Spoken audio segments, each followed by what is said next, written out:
What's going on, guys? The main theme of today's video is lowering your buy cost. We get this question all the time through a bunch of different social media platforms. People are asking us, how do you guys get used pairs for so inexpensive? How do you find new pairs for that cheap? How do you? We've already shared everything that we're about to tell you, but we're gonna wrap it up into a nice little package here on this video. And we're gonna show by example exactly what we do and how we do it. Let's dive in. So today we plan to do a little Christmas shopping, and where we were gonna go do some Christmas shopping, there is a Nike outlet. So we thought ahead of time and we said, okay, it's Friday. They usually start hosting discounts at this outlet on Fridays.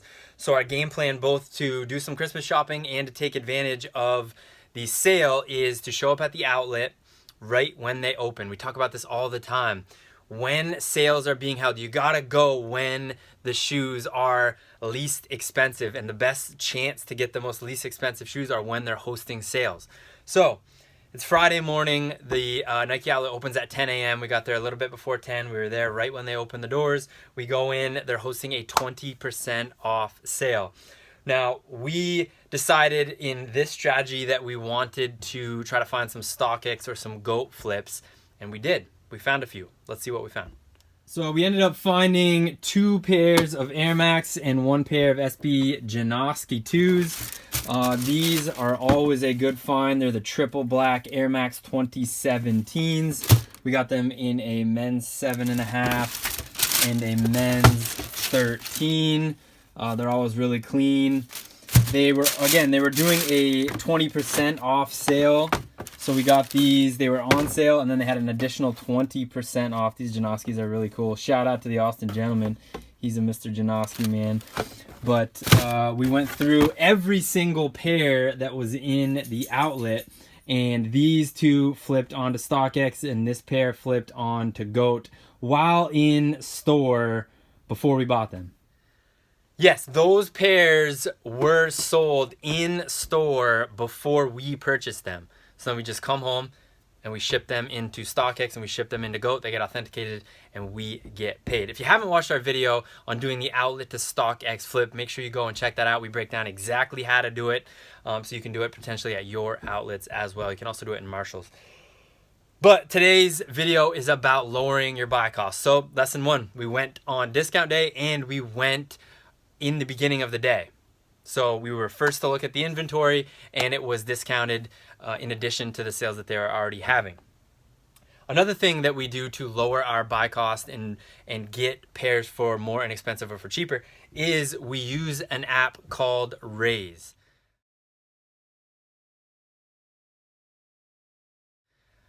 R-A-I-S-E, Raise. And basically it's a marketplace where you can buy discounted gift cards and then use those discounted gift cards to pay for your purchase. So continuing to use this example on these 3 pairs, we knew how much they were gonna cost us at the register because we calculated on our phones how much the discount was. It was 20% off this. This was the asking price, you get 20% off.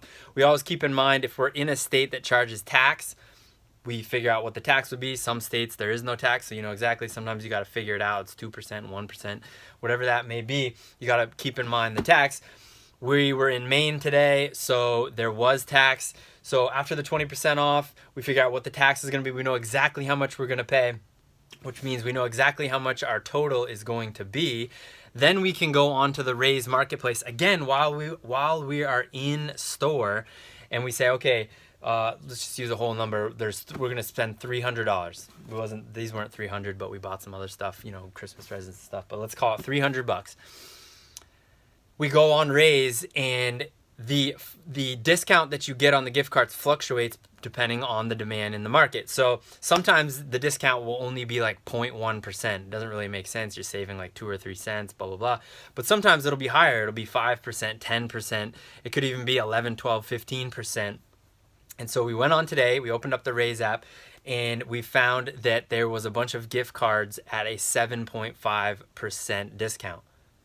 We knew we had to, let's just call it, needed to spend $300, so we bought $300. We saved an additional 7.5%. So now we've got the 20% sale, and we've got an additional 7.5%. You can see how our buy cost is going down and down and down. In addition to that, Nike was also hosting, I believe it's called the MVP, which means if you spend $100, you get a $25 gift card. If you spend $200, you get a $50 gift card.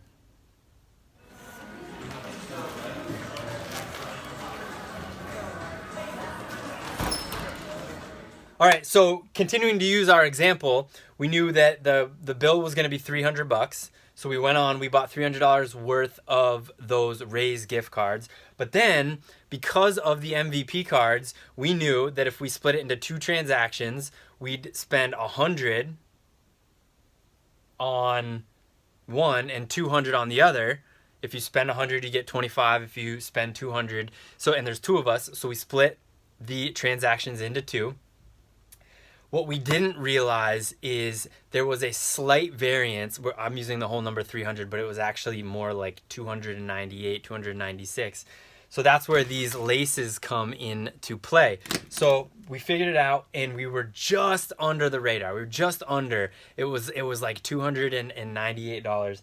So we needed to either buy another pair of shoes or find something that would put us over that 300 threshold so that we then could get the $75 in gift cards. Hope you guys are paying attention. If you have any questions, jump into the comments below. We looked around. Usually this is the scenario where we're like, what's the most inexpensive thing in the store that will push us over that threshold but won't be something like an expensive pair of shoes that we can't flip.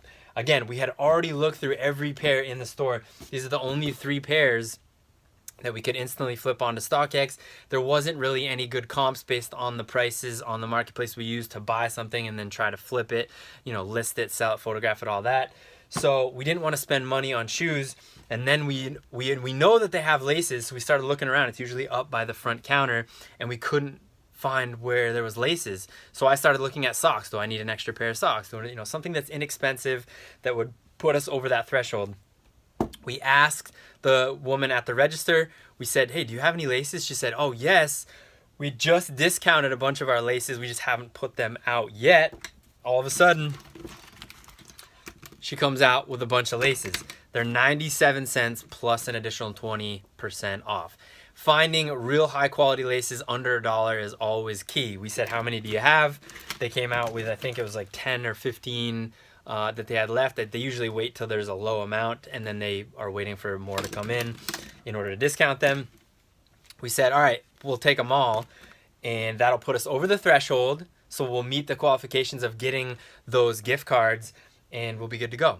This is just another example of how to lower your buy costs. Now, not only did we save the 20% because of the sale they were hosting, did we save another 7.5% by using Raise gift cards, but now we've got $75 in gift certificates, in Nike gift certificates that we can use next time we go. I think they're valid starting in January. So now we can take $75 off our next transaction.